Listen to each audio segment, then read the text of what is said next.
접촉하고 그래도 그럴 것이 이것은 공동체 사회에서 기독교가 갖는 일종의 특성 같기도 하고요. 그러니까 유난히 이 팬데믹에 있어서 방역이 비협조적인 집단이 기독교 관련한 개신교 관련한 집단이어서 이 부분에 있어서는 좀 이따가 다시 하겠고요. 자, 문 대통령이 어제 한 말 굉장히 좀 인상 깊게 봤습니다. 지금 한국은 코로나 극복의 단계다. 근데 문제는 백신 이기주의. 오늘 또 그런 보도가 하나 나왔습니다. 그 미국이 추가로 2억. 이거 굉장히 심각한 문제인 게 잘 생각해야 돼요.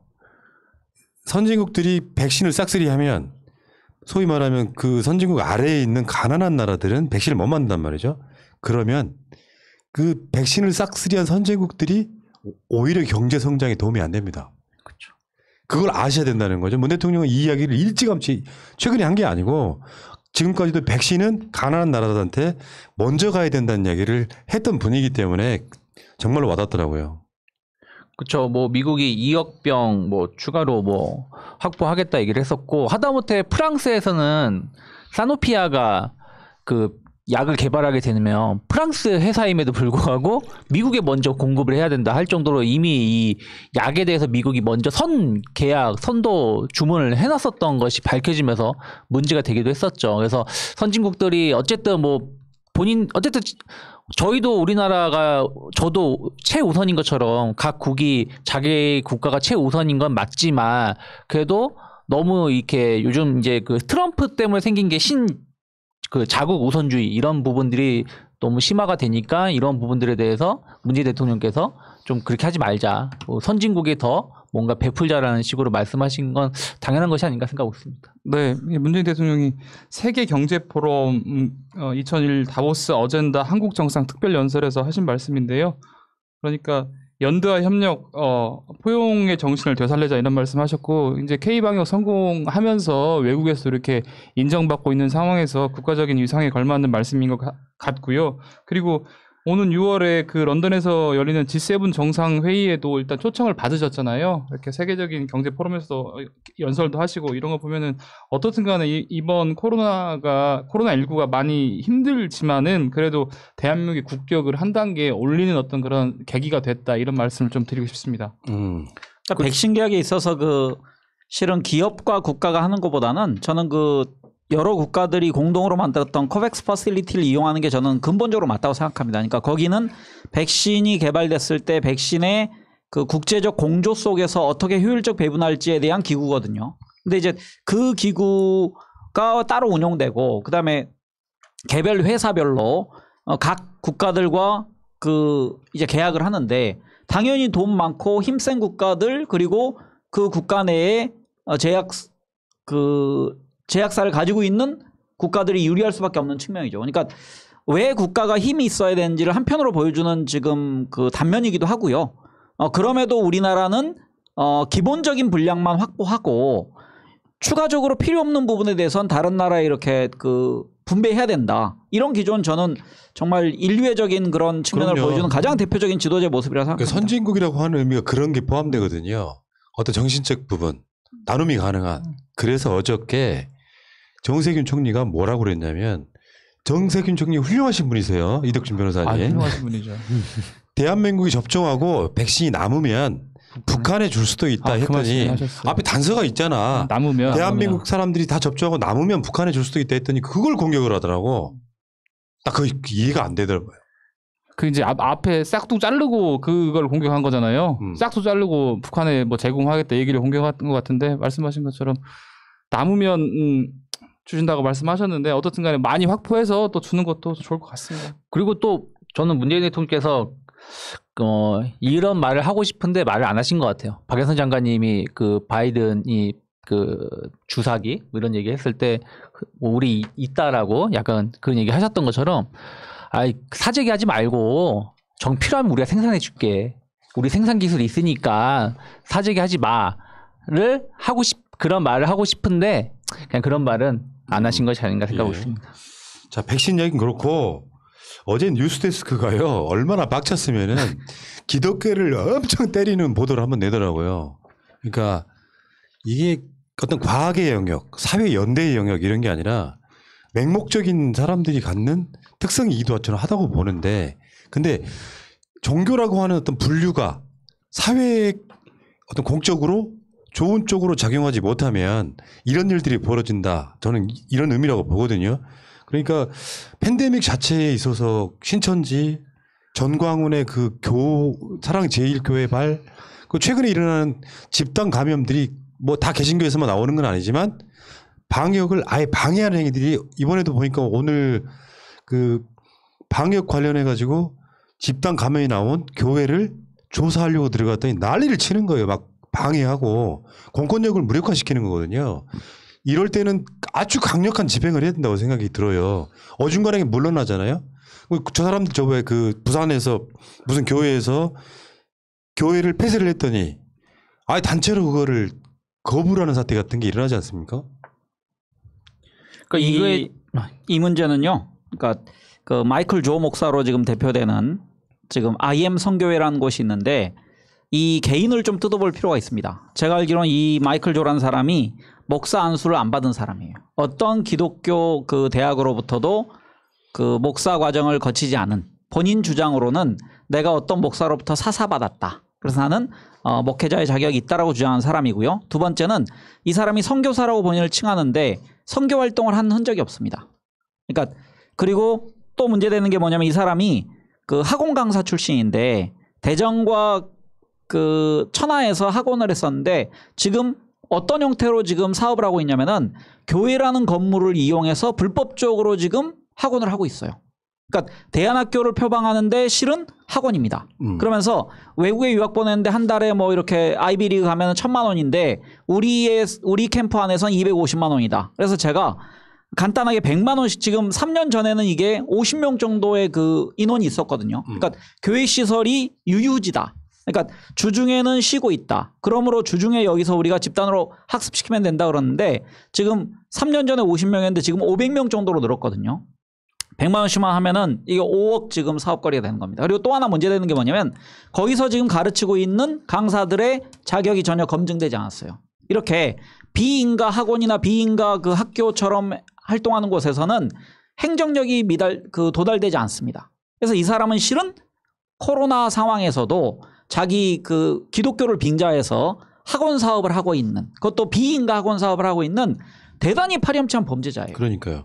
어제 뉴스데스크가 그 리드멘트에서 이렇게 얘기합니다. 종교의 자유를 앞세워 오히려 특권을 누린 건 아닌지 아니면 종교를 허울로 장사를 하고 있는 건 아닌지 되묻지 않을 수가 없습니다. 이렇게 지금 기억들 하시겠지만 신천지 관련 확진자가 5,214명이었고요. 2차 대유행의 사랑제일교회 그 집회 이런 것들은 또 수천 명이 나왔었고 최근에 여러 가지 이게 있지만 BTJ 열방센터가 지금 환자가 800명 정도 나오고 있는 상황이기 때문에 이런 식으로 해서 묘하게 사실은 그렇게 보거든요. 종교라고 하는 게 사회에다가 어떤 그 하나님의 예수님의 어떤 말씀들을 전파하면서 낮은 곳으로 향하고 이런 사람들을 돕고 이런 의미가 아니라 교회에 신도가 안 오면 돈벌이가 안 되는 상태. 여기 교묘하게 아까 말한 것처럼 무슨 기숙사 형태의 교회 건물 어쩌고저쩌고 해서 결국에는 돈을 벌어들이는데 기자들이 취재를 해보면 방역하고는 전혀 상관없이 그냥 별천지에서 생활하는 것 같은 이런 느낌을 주시면은 전 그렇게 생각해요. 기독교인들, 개신교인들이 자성해서 이런 사람들을 비판할 수 있어야 그나마 다수 기독교인들의 신뢰가 회복되는 거지. 지금 현재로서 보면은 교회에 다니던 사람들도 교회를 안 다니게 생겼어요. 망하는 길이라고.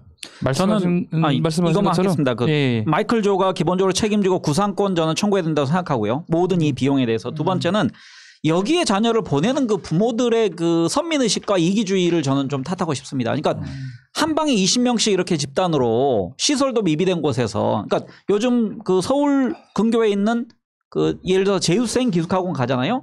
시설이 굉장히 좋습니다. 그리고 거기는 관의 그 통제를 많이 받는 곳입니다. 모든 방역이나 그 여러 측면에서. 근데 이런 미비한 시설에서 한 방에 20명 놓고서 이렇게 잠을 재우고 공동으로 빨래하고 식사하고 그러면은 또 이렇게 통성기도 막 하더라고요. 그럼 당연히 코로나 이거 완전히 코로나 원상이 되죠. 사실 기도원에 가까운. 네. 그 이제 말씀하신 것처럼 그 대한민국의 기독교 신자는 아마 1,000만 명이 넘는 것으로 알고 있는데 많은 대다수의 신자들은 이런 행동을 하지 않는다고 보고 있거든요. 그런데 이제 이렇게 뭐 신천지나 사랑제일교회나 BTJ 열방센터처럼 이런 사람들 때문에 기독교인들이 조금 이렇게 욕먹는 상황에 대해서 좀 안타까운 생각이 들고 이분들 각성할 필요가 있을 것 같고 그다음에 네. 일단은 뭐 기독교 교리가 아까 말씀하신 것처럼 다른 사람들을 사랑하고 박애하는 그런 정신인데 그런 거 원래를 한번 돌아가가지고 그런 정신을 잘 좀 실현할 수 있으면 좋겠습니다. 자, 그 가운데 지금 경기도가 재난 기본소득 2월 달부터 10만 원씩 도민들 뭐 외국인 다 포함하고요. 그래서 한 1,300만 정도한테 10만 원씩 지급을 한다고 해요. 이재명 지사 표현대로 하니까 경제 방역이라는 표현을 쓰더만요. 뭐 이건 어떻게 보십니까? 짧게 한번 듣고 넘어갈게요. 뭐 지난번 작년에도 우리 1차 지급하기 전에 전 국민 지급하기 전에 경기도가 먼저 선별적으로 지급을 했고 또 경기도에 있는 각 지자체가 추가로 또 선별적으로 또 금액을 차등해서 지급을 한 걸로 알고 있는데 뭐 전 잘하는 걸 생각하고 있습니다. 뭐 저는 서울시라서 뭐 이건 받지는 못하겠지만 이게 1인당 10만 원이면 4인 가족 기준으로 40만 원이거든요. 근데 우리가 1차 때 전 국민 대상이 4인 가족 기준 100만 원이었기 때문에 국가가 주는 거에 40%를 그 지자체가 준다라는 것은 엄청난 그 뭐라 그럴까 그 노력이라든지 엄청난 것을 그 각오했을 때 가능한 것이지 그냥 쉽게 이게 할 수 있는 건 아니다. 저는 생각하고 있습니다. 이재명 지사가 어떻든 간에 사이다 지사다 그리고 참 실천력이나 공감력이 정말 뛰어나신 분이다. 지금 뭐 정치권에서 뭐 시기가 어떻네 뭐 선거에 관련이 있네 이런저런 말을 하고 있을 때 어떻든 간에 본인은 결단해서 행동을 옮기시잖아요. 지금이 제가 볼 때는 적기다라고 생각하고 판단하고 옮기시는 거잖아요. 그런 거 보면서 재난 기본소득이 이 예를 들면 경기도민들한테도 도움이 되겠지만 이재명 지사에게도 도움이 되겠구나 이런 생각을 좀 해봤습니다. 정세균 총리 지지하시는 입장에서는 네.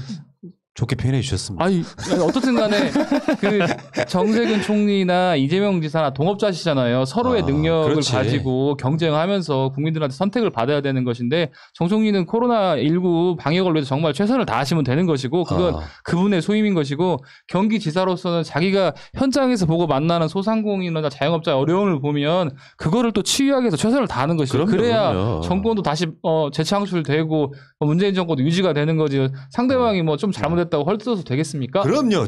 훌륭하다.